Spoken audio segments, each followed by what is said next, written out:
Right now, troubling news for UW schools across the state as the system continues to fight for more funding. What UW President Jay Rothman is saying. Plus, we are 7 days away now from when Treasury officials say the U.S. will run out of money to pay the bills, where the negotiations stand on a deal to raise the nation's debt limit.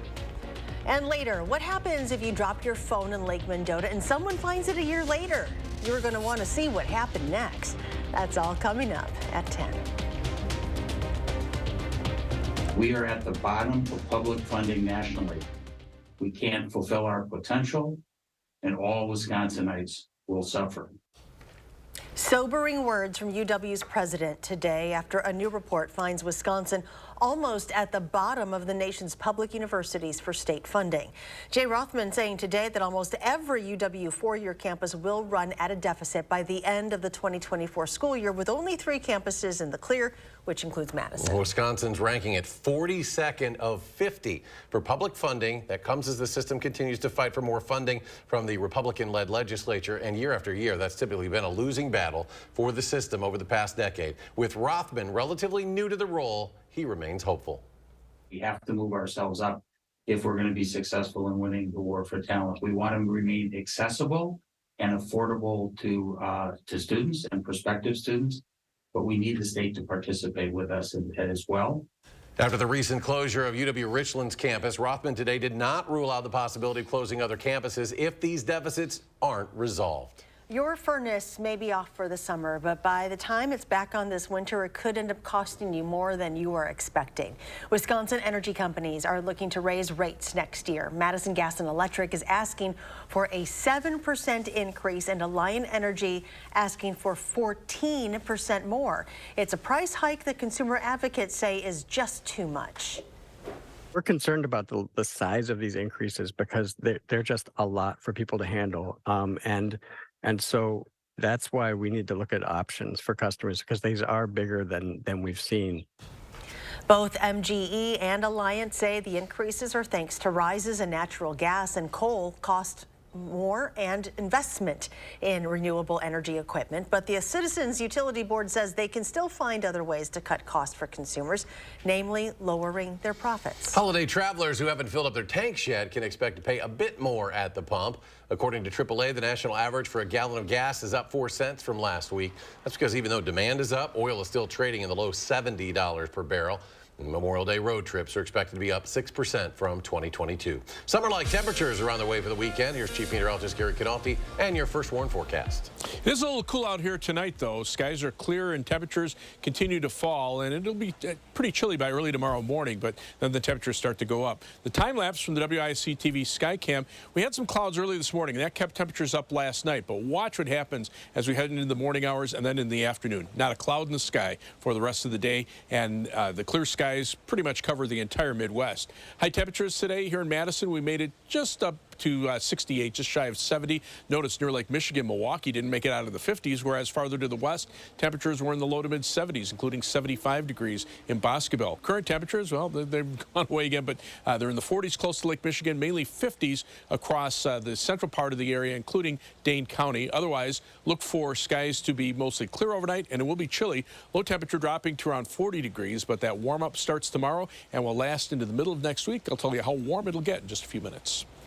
A Brooklyn man has been sentenced in a deadly hit-and-run crash near Oregon last year. Timothy Pritchett will spend 2 years in prison and 3 years on extended supervision. He pleaded no contest to a felony charge of homicide by negligent operation of a vehicle stemming from the crash last June. 30-year-old Logan Geth's body was found along the road near County Highway MM and County Highway A. Officials later determined Geth's was hit and killed while on a run from the night before. Pritchett was arrested later that month. According to a criminal complaint, Pritchett said he thought he hit a deer but did not see an animal or Geth's after getting out of his van to examine the scene. 3 people were arrested over the weekend in Wisconsin Dells after they allegedly assaulted police officers It happened at Tug's Kitchen when the three suspects refused to leave the building. Charnice Teague, Kenneth McGee, and Demetrius Coleman were all arrested on multiple charges. When officers tried to get the three to leave, they reportedly attacked the officers, hitting two of them. They're scheduled to appear in court early next month. The fire at the Columbia County Recycling Center has now been mostly contained, with crews monitoring the site for hot spots. Fire crews are now working with local excavators to work over the debris from the fire, put out any remaining flames. Portage Fire Chief Troy Hasse estimates that fire crews will remain at the recycling center for the next couple of days to monitor those hot spots and also put out any smaller fires that may still be burning.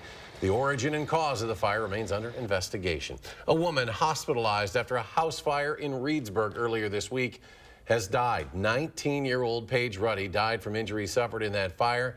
It happened early Tuesday morning on the day that Ruddy was supposed to be married. Happened at a home in the 200 block of West 2nd Street. Ruddy was rescued from the second floor of the home. Officials have not yet said what may have caused that fire. Meanwhile, a GoFundMe page has just been set up in the last hour or so to help Ruddy's family recover from medical expenses and funeral costs. So far, the campaign has raised more than $5,000. Again, just 2 hours after being created, they hope to raise $10,000. Now to a bizarre story out of the Milwaukee Zoo, where a zebra has died after running into a fence post. According to the zoo, the zebra named Stewart was in the impala plains habitat chasing the impalas when he struck the fence post. An necropsy will be done to determine why Stewart's injuries were fatal. Stewart was born in 2018 at a zoo in Minnesota and had been at the Milwaukee County Zoo since 2019. New details into the murder of Gabby Petito, who was found dead while cross-country traveling with her fiance, Brian Laundrie. We are getting a closer look at a letter written by Laundrie's mother. The note is labeled "Burn After Reading," and in it, she promises her son a shovel, a garbage bag, and a jailhouse cake with a file in it. Laundrie's attorneys say she wrote the letter before her son took off on a cross-country trip with Petito, but the attorney for the Petitos argues the letter was written after her murder. In my mind, that clearly shows that she knew that Gabby Petito was deceased, and it's up to the jury to decide when that letter was written. If you look at Mrs. Laundrie's affidavit, she states in there that that's a reference to a book that Gabby had given Brian that was called Burn After Writing. Petito was found dead in September 2021 near Wyoming's Grand Teton National Park. Laundrie disappeared for a time and later died from a self-inflicted gunshot wound. His body was found in a nearby reserve along with a handwritten note confessing to ending Petito's life. On this day 3 years ago, the murder of George Floyd during an arrest in Minneapolis. It shocked the nation, and today people around the U.S. are marking that date. Floyd's brutal death at the hands of police led to a number of convictions, including second-degree murder for fired Minneapolis officer Derek Chauvin, who pressed his knee into Floyd's neck for more than 9 minutes. The incident, captured on cell phone video, sparked outrage and months of protest around the nation and world amid calls for change. Meanwhile, in Mississippi, an investigation into an officer-involved shooting of a young boy last week. That shooting happened at a home in Indianola after officers responded to a domestic disturbance at a residence. The child's mother says an officer came into the home with his gun drawn and shot her 11-year-old son as he came around the corner of a hallway and into the living room. The boy reportedly suffered a collapsed lung, fractured ribs, and a lacerated liver, but he is now recovering at home. No officers were injured. The founder of the Oath Keepers has been sentenced to 18 years in prison. 58-year-old Stuart Rhodes was originally convicted on seditious conspiracy charges in November. He's the first person to be sentenced on that charge in more than a decade. A judge blamed Rhodes for bringing his militia to Washington, D.C. He said without Rhodes, the Oath Keepers wouldn't have been there on the day of the Capitol riot. Lawmakers beginning to head home now for the Memorial Day holiday weekend. Still no deal to raise the debt ceiling. Treasury Secretary Janet Yellen has warned the deadline is as early as June 1st, when the U.S. could default on its obligations. CBS News correspondent Skylar Henry reports on the state of the negotiations from Capitol Hill. I don't think everybody's going to be happy at the end of the day. House Speaker Kevin McCarthy acknowledged the compromises that both sides are making as they try to nail down a deal to increase the debt limit so the U.S. can pay its bills. We do not have an agreement yet. We knew this would not be easy. It's hard, but we're working, and we're going to continue to work till we get this done. President Biden says he's also optimistic. They're making progress.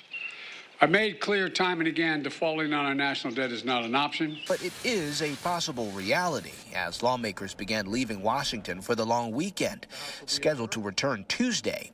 That's just 2 days before the U.S. could risk an unprecedented default, according to the Treasury Department. Speaker McCarthy in Washington is playing political poker with other people's money. Democrats say they won't agree to deep cuts to federal programs. Republicans want a smaller budget. CBS News has learned the White House proposal includes extending the debt limit for 2 years, rescinding unspent COVID funds, and a 2-year cap on spending. We're in a sensitive phase with sensitive issues that remain. Those sensitive issues are the thorniest issues that we've been discussing. Negotiators have been meeting virtually throughout the day. Skyler Henry, CBS News, Capitol Hill. One of the top credit agencies warns the U.S. credit rating faces a potential downgrade if a deal is not reached. More ahead on News 3 Now at 10, including Gary's complete forecast for the holiday weekend. Plus, it's a reunion story a year in the making after a group of divers make some interesting finds at the bottom of Lake Mendota.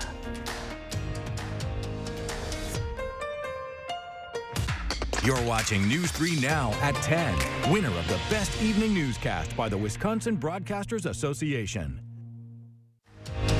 You're watching News 3 Now at 10. Welcome back. Now, this next story, it is not an ad for an iPhone. We promise. But what started as a surprising discovery deep beneath the surface of Lake Mendota led to a detective mission for campus police. And in the course of Catherine Merck's reporting, it led her all the way back to where the story started.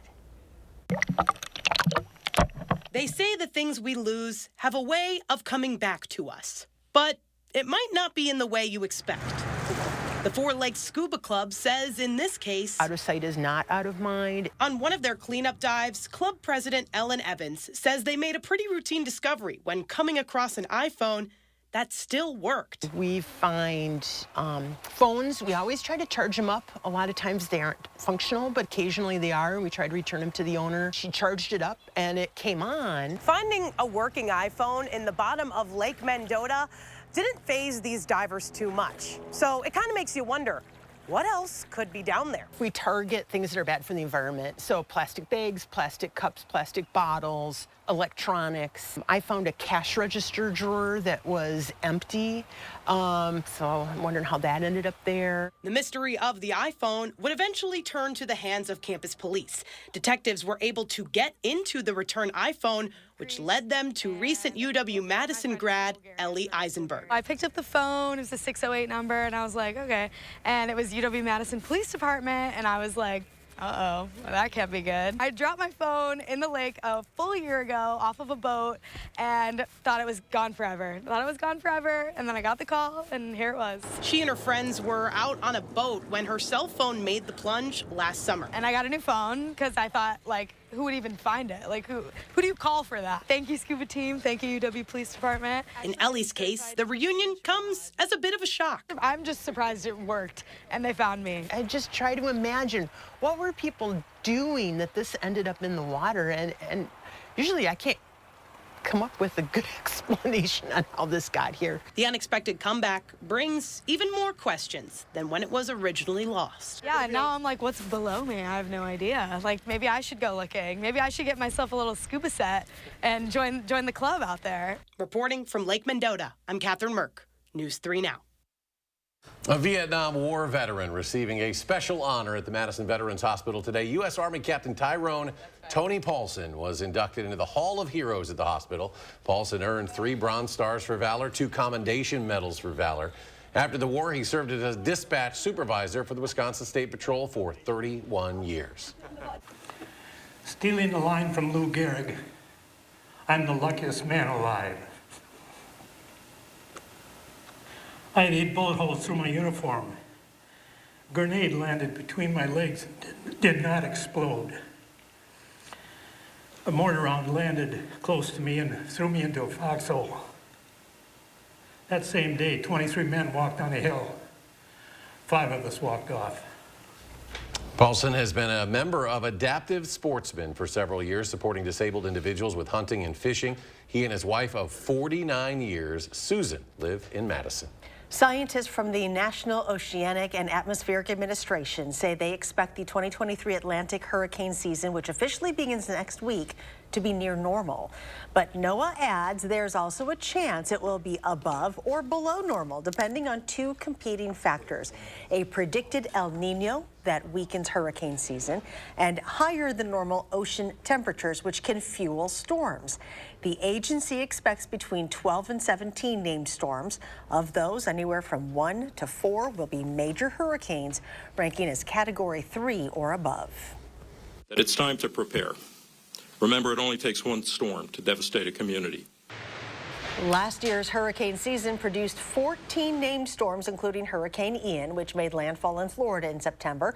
It caused 150 deaths and more than $112 billion in damage. Well, let's hope there's not a repeat of last year's hurricane season. Chief Meteorologist Gary Canalti joins us, and pretty soon the tropics will start heating up. You know, and that's the comment there about, you know, it only takes one storm to be a big one. You know, in 1992, it was an El Nino year, and it wasn't an active period, but Hurricane Andrew hit that year. So, you know, you never can tell. Let's take a look at where hurricane season is. Officially, it starts June 1st, although we've, on rare occasions, had named tropical systems before June 1st. But the peak of hurricane season isn't until September 11th, and it usually lasts with a little secondary peak in October into the first part of November. And officially, it ends December 1st. But we've also had named tropical systems that have gone into the new year. So it's something to keep an eye on. For the month of June, the waters of the Caribbean and Gulf of Mexico are actually warmer than they are farther out in the Atlantic Ocean. So this is where the peak amount of named tropical systems form early in the season. Through the Gulf of Mexico, the Western Caribbean, south of Cuba, and then areas off the Atlantic coast between Florida and the Carolinas. These storms are usually a little bit weaker, and they actually can bring beneficial rain to the southeastern part of the country. Much of this area actually gets about a third of its moisture from tropical weather systems. So they can bring good news, but again, you don't want the wind and the extreme amount of rain that goes with some of these storms. Three things you need to know in our forecast: look for cool weather overnight. Low temperatures dropping to around 40, and lows tomorrow night probably in the middle 40s, but it'll be dry all the way through at least Wednesday of next week, with just chances of showers and thunderstorms Thursday and Friday afternoon and evening.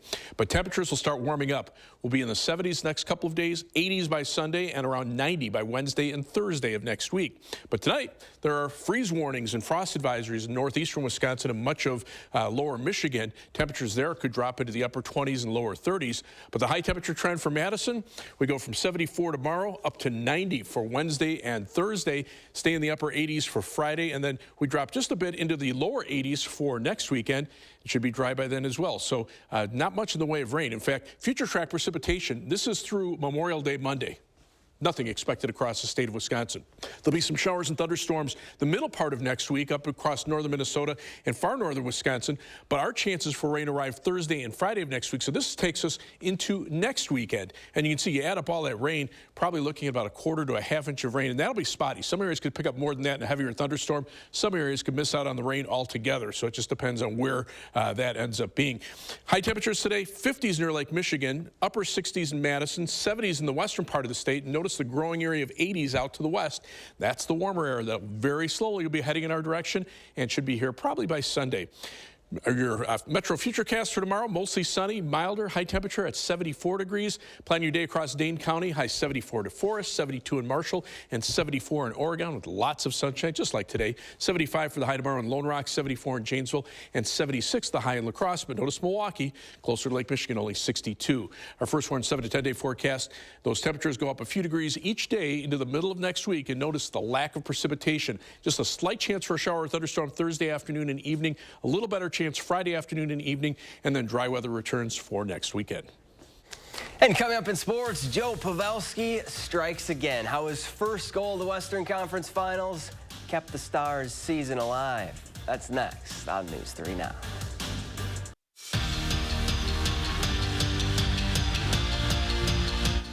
After finishing a runner-up at state a season ago, expectations have been sky high all year for the Cambridge boys golf team. But the Blue Jays aren't feeling any pressure on the Lynx because, as Andrew Banstra found out, they're taking it one shot at a time thanks to Travis Gulston.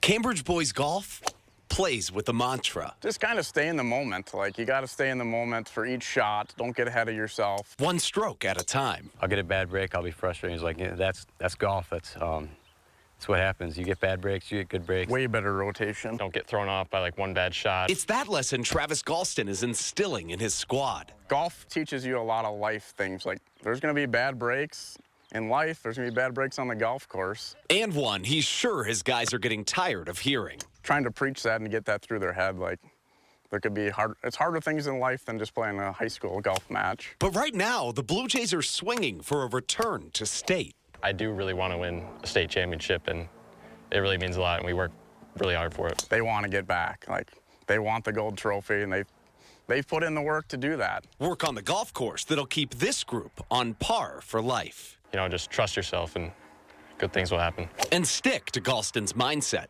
one stroke at a time. In Cambridge, Andrew Banstra, News 3 Sports. Division II sectional track and field will start on the girls' side. Beloit Turner's Rachel Cleaver takes first in the wheelchair 400.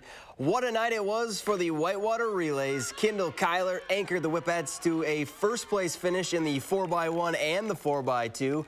On the boys' side, Platteville's Kaysen Udelhoven takes home the 400-meter dash crown in a time of 49.85.